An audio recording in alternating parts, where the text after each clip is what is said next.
আসসালামু আলাইকুম বন্ধুরা, আশা করি সবাই সুস্থ আছেন। দক্ষিণ পূর্ব ইরানের একটি বিচার বিভাগ ভবনে সন্ত্রাসী হামলা হয়েছে।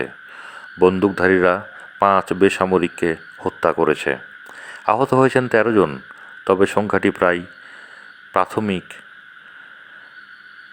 নিহতের সংখ্যা আরও বাড়তে পারে বলে ধারণা করা হচ্ছে। ইরানের রাষ্ট্রীয় গণমাধ্যম বরাতে দ্য টাইমস অফ ইসরায়েল ওই রাইটার্স জানান, দক্ষিণ পূর্ব সিস্তান বেলুচিস্তান প্রদেশের রাজধানী জাহেদানে বিচার কেন্দ্রে অজ্ঞাত বন্দুকধারীরা হামলা চালিয়েছে। নিহত হয়েছেন 3 বন্দুকধারী।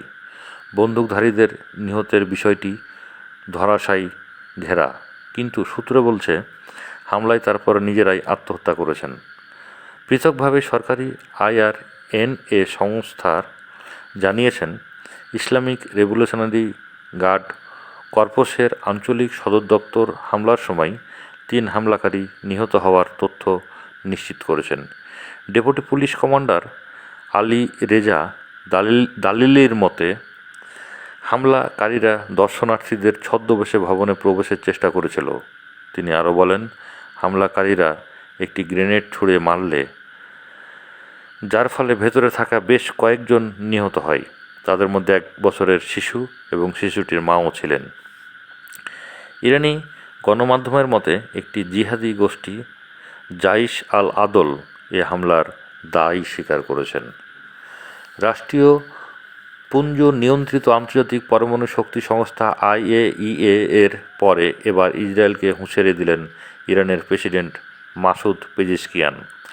বৃহস্পতিবার তিনি বলেন, প্রয়োজনে আমরা আবার ইসরায়েলের সঙ্গে যুদ্ধ শুরু করতে প্রস্তুত, কিন্তু পারমাণবিক কর্মসূচি থেকে সরে আসব না কখনোই।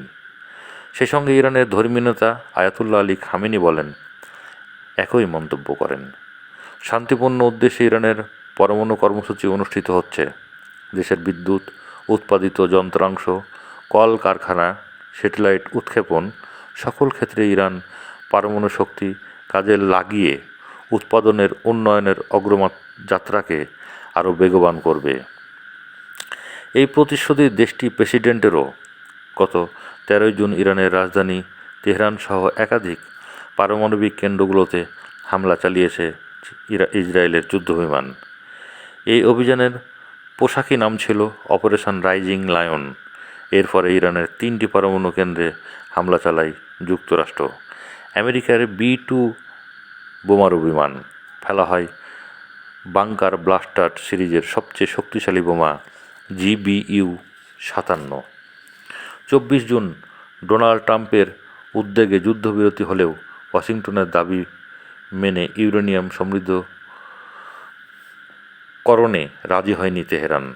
তারই মধ্যে এবার নতুন করে যুদ্ধের হুঁশিয়ারি দিয়েছেন মাসুদ পেজেশকিয়ান। অন্যদিকে রাশিয়ার সঙ্গে ইরান তার নিজের তৈরি নাহিদ-2 মডেলের একটি টেলিযোগাযোগের স্যাটেলাইট মহাশূন্যে উৎক্ষেপণ করেছেন। আয়াতুল্লাহ আলী খামেনির প্রযুক্তিগত উন্নয়নে এ পদক্ষেপ নিয়েছে বলে মস্কো জানিয়েছেন। রাশিয়ার মহাকাশ গবেষণা সংস্থা রসকসমস এই সহায়তায় দেশটির রাজধানী মস্কো থেকেই এই স্যাটেলাইট উৎক্ষেপণ করা হয়। ইরানের মহাকাশ যোগাযোগ সক্ষমতা বৃদ্ধির লক্ষ্যে দেশটির মহাকাশ গবেষণা সংস্থা তৈরি করেছে নাহিদ-2 স্যাটেলাইট। বিষয়টি 25 জুলাই নিশ্চিত করেছে মধ্যপ্রাচ্যভিত্তিক সংবাদ মাধ্যম তাসনিম নিউজ এজেন্সি। চলতি বছরে শুরুতে রুশ প্রেসিডেন্ট ভ্লাদিমির পুতিনের সঙ্গে কৌশলগত সামরিক ও প্রতিরক্ষা চুক্তিসহ সই করেছেন ইরানের প্রেসিডেন্ট মাসুদ পেজিশকিয়ান। চুক্তি অনুযায়ী আগামী 20 বছর শিক্ষা, প্রযুক্তি এবং পারমাণবিক খাতেও মস্কোর সহায়তা পাবে ইরান। ইরানকে সামরিকভাবে আরও শক্তিশালী করতে রাশিয়া ইতিমধ্যে সুখোই Su-35 মডেলের যুদ্ধবিমান সরবরাহ করেছে। ইসরায়েল ও যুক্তরাষ্ট্র সহ পশ্চিমাদের সামরিক আগ্রাসনের মোকাবেলায় এ বিমান গুরুত্বপূর্ণ ভূমিকা রাখবে বলে আশা তেহরানের। অন্যদিকে মার্কিন নিষেধাজ্ঞা উপেক্ষা করে রাশিয়ার সঙ্গে রুবেল মুদ্রার মাধ্যমে জ্বালানি বাণিজ্য চালিয়ে যাচ্ছে ইরান। এর ফলে নিষেধাজ্ঞা সত্ত্বেও রাশিয়া ও ইরান বাণিজ্যের আরও জোরদার হচ্ছে বা তুলে ধরেছেন এই দাবি পেশ করছে ইসরায়েল। রাশিয়া ইউক্রেন যুদ্ধ গুরুত্বপূর্ণ ভূমিকা রেখেছে ইরান। পশ্চিমাদের দাবি, রাশিয়ার সামরিক বাহিনী ইরানের তৈরি আধুনিক শাহেদ 135 ড্রোন ব্যবহার করছে, যা দিয়ে ইউক্রেনীয় বাহিনীকে প্রতিহত করছে মস্কো। এতে অনেক সুন্দর এবং ভালো ফলও পাচ্ছে। আমাদের গুরুত্বপূর্ণ নিউজগুলো কারেন্ট পাওয়ার জন্য সাবস্ক্রাইব করুন এবং লাইক দিন, যাতে আমরা নিত্য নতুন ভিডিওগুলো আপনাদের সামনে তুলে ধরতে পারি এবং প্রতিদিনের ঘটনাবলী নিয়ে নতুন নতুন সংবাদ উপস্থাপন করতে পারি।